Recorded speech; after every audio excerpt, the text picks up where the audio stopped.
Hello students, welcome to Hiba Max 11th Standard Business Max Chapter 1 Matrices and Determinants lesson பார்த்துட்டு இருக்கோம். Exercise 1.3ல 4th question பாருங்க.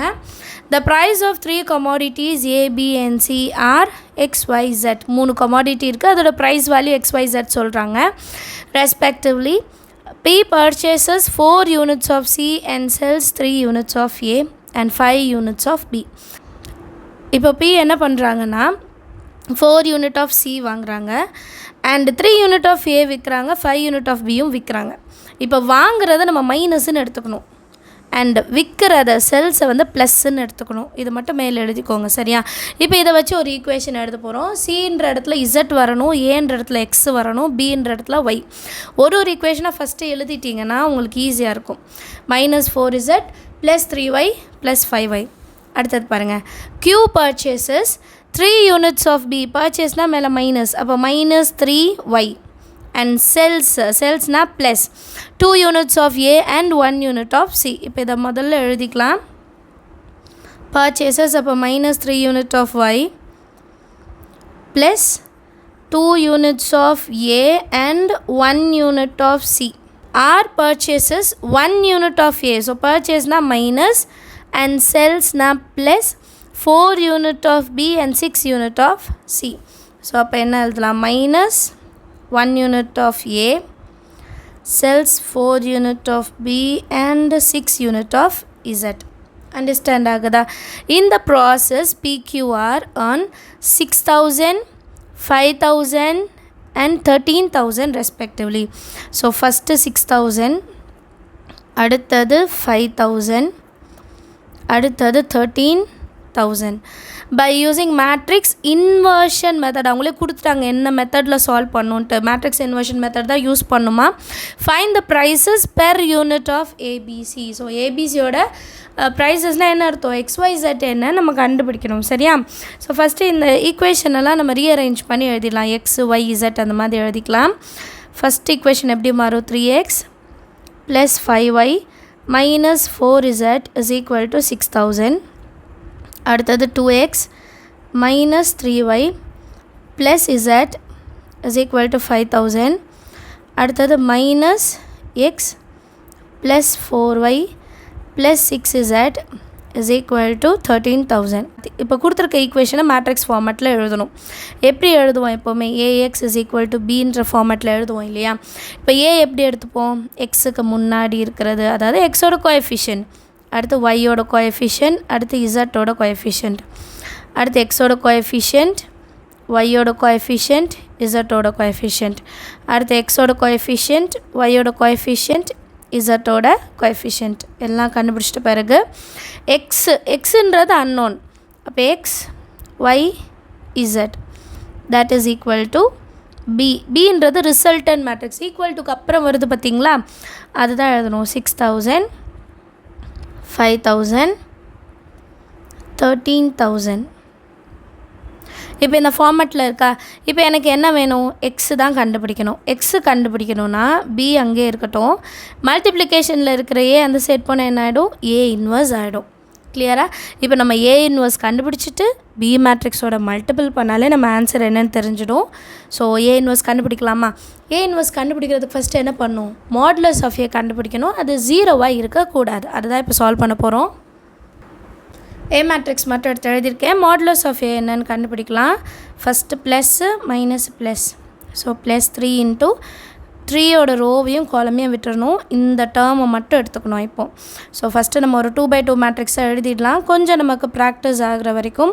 அதுக்கப்புறம் நம்ம நார்மலாக சால்வ் பண்ணலாம். இங்கே ப்ளஸ் வரணும். இப்போ -5 -5னா 5ஓட ரோவும் காலமாக விட்டுருங்க, டி மாதிரி விட்டுருங்க. அப்போ 2 1 - 1 6, 2 1 - 1 6. அடுத்தது ப்ளஸ் இன்ட்டு -4 இருக்குது, ஞாபகம் வச்சுக்கணும். பாருங்கள், இந்த ரோவும் இந்த காலம் விட்டுருங்க. அப்போ இந்த பாக்ஸ் 2 - 3 - 1 4. இப்போ நெக்ஸ்ட் லைனில் 3 × -3 × 6 -18 -4 1s are 4. அடுத்தது -5 × 2 6 are 12 - of minus 1 into 1 minus 1. அடுத்து plus into minus minus தான் இல்லையா, minus 4 into 2 4s are 8 minus of minus 1 into minus 3 plus 3 இல்லையா. இப்போ இதை சால்வ் பண்ணலாம். 3 into minus 18 minus 4 அப்போ minus 22 minus 5 into minus into minus plus அப்போ 12 plus 1 13 minus 4 into 8 minus 3 5. So minus 66. 5 3s are 15 balance 1 5 1s are 5 plus 1 6 minus 20. மூணுமே மைனஸில் இருக்கப்போ மூணுமே ஆட் பண்ணிடலாம். 66 இது ரெண்டும் சேர்த்தா 85 11 பேலன்ஸ் 1 151. ஸோ 151 கண்டிப்பாக 0 கிடையாது. அதனால் ஏ இன்வர்ஸ் எக்ஸிஸ்ட் அப்படின்னு நம்ம எழுதிக்கலாமா. எல்லாமே ஆட் பண்ணிவிட்டு நான் மைனஸ் எழுத மறந்துட்டேன். சரியா, அது வந்து ஞாபகம் வச்சுக்கோங்க. இப்போ அடுத்தது ஏ இன்வர்ஸ் கண்டுபிடிக்கணும்னா அட்ஜாயிண்ட் ஆஃப் ஏ என்னன்னு தெரியணும்.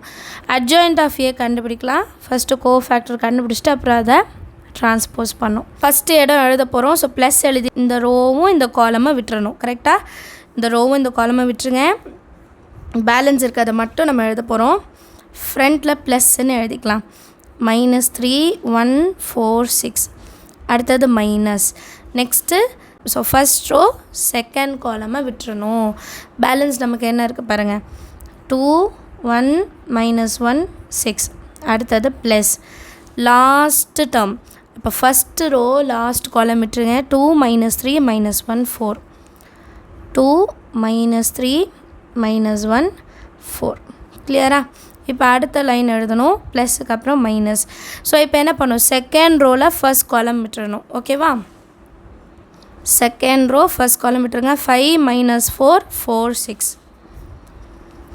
5 minus 4 4 6. இப்போ அடுத்தது நடுவில் இருக்கிறது -3.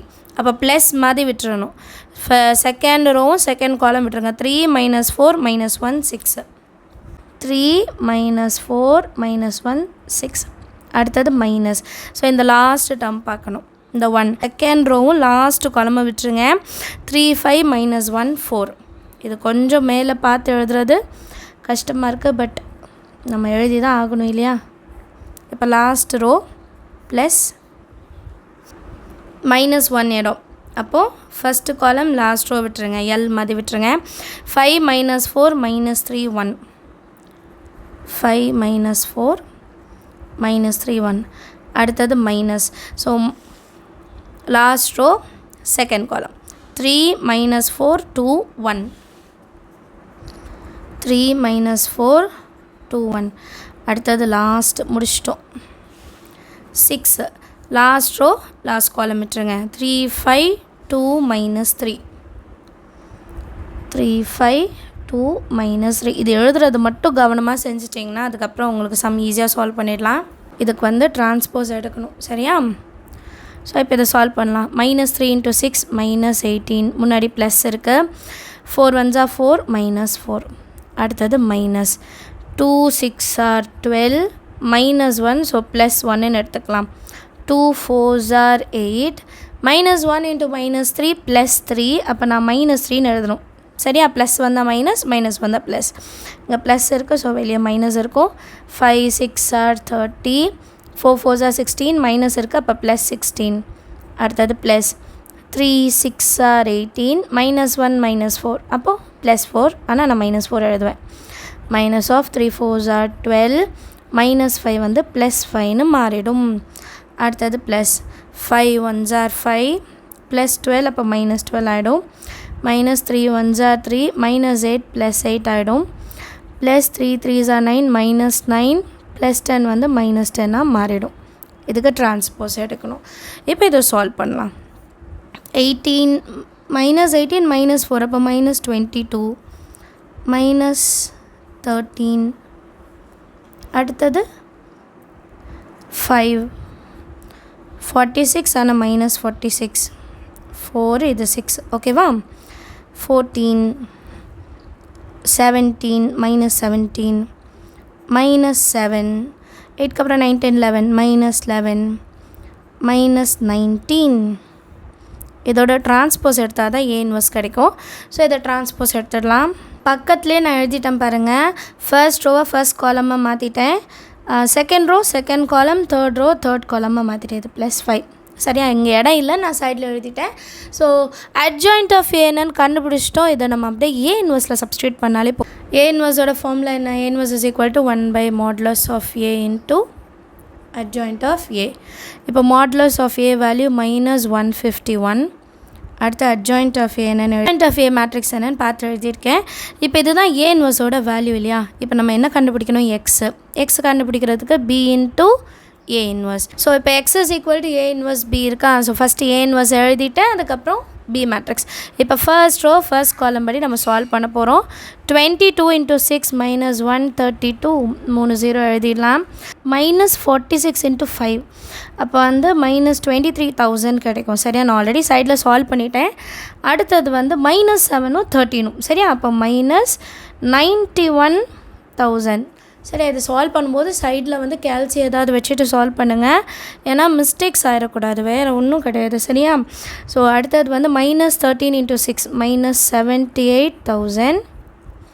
அடுத்தது 14 × 5 +70,000. அடுத்தது -13 × 11. 13 × 11 வந்து 143,000. அடுத்தது 5 6 are 30, அந்த 3 0 எழுதிக்கலாம். 17 × 5 -85,000. அப்புறம் மைனஸ் இருக்குது. 19 × 13 வந்து 247,000. சரியா, இதெல்லாம் ரொம்ப பெரிய பெரிய நம்பர். ஸோ சைடில் நான் சால்வ் பண்ணிவிட்டு அடுத்த லைன் எழுதிடுறேன். இது மூணுத்தையும் நீங்கள் அப்படியே கேல்சியில் டைப் பண்ணாலே உங்களோட ஆன்சர் வந்துடும். சரிங்களா, ஸ்டார்டிங்லேருந்து நான் ஒரு விஷயம் எழுதலை, நீங்களாம் கவனிச்சிருப்பீங்க. 1/-151 எழுதலை நான். சரிங்களா, அதை ஆட் பண்ணிக்கோங்க. சாரி, நான் வந்து இந்த மல்டிப்ளிகேஷனை கவனம் வைக்கும்போது இதை மறந்துட்டேன். ஸோ அதை ஆட் பண்ணிக்கலாம். முன்னாடி வந்து 1/-151 ஆட் பண்ணிவிடுங்க. சரியா, இப்போ இது எல்லாமே சால்வ் பண்ணி நான் எழுதிட்டேன். இப்போ 151 இது எல்லாத்தையும் டிவைட் பண்ணாலே நம்ம ஆன்சர் கிடச்சிடும். 453 / 151 வந்து 3 டைம்ஸ் இருக்கும். மைனஸ் கேன்சல் ஆகிடும். அடுத்தது சேம் 1 டைம் தான், ஸோ 1000. அடுத்தது 2 டைம்ஸ், ஸோ 2000. மைனஸ் ரெண்டுமே கேன்சல் ஆகிடும். ஸோ யூனிட் ப்ரைஸ் என்னென்னு கண்டுபிடிச்சிட்டோம். இது ஒரு ஸ்டேட்மெண்ட்டில் எழுதிடலாம். The price of per unit of A, B and C. சரிங்களா, இங்கே சி இருக்குது, கொஞ்சம் குட்டி ஆகிடுச்சு. Are ₹3,000, 1,000 and 2,000. எல்லாருக்கும் அண்டர்ஸ்டாண்ட் ஆஃப் த சம். ஏதாவது டவுட் இந்த கமெண்ட் செக்ஷனில் கேளுங்க. தேங்க்யூ ஸோ மச் ஃபார் வாட்சிங்.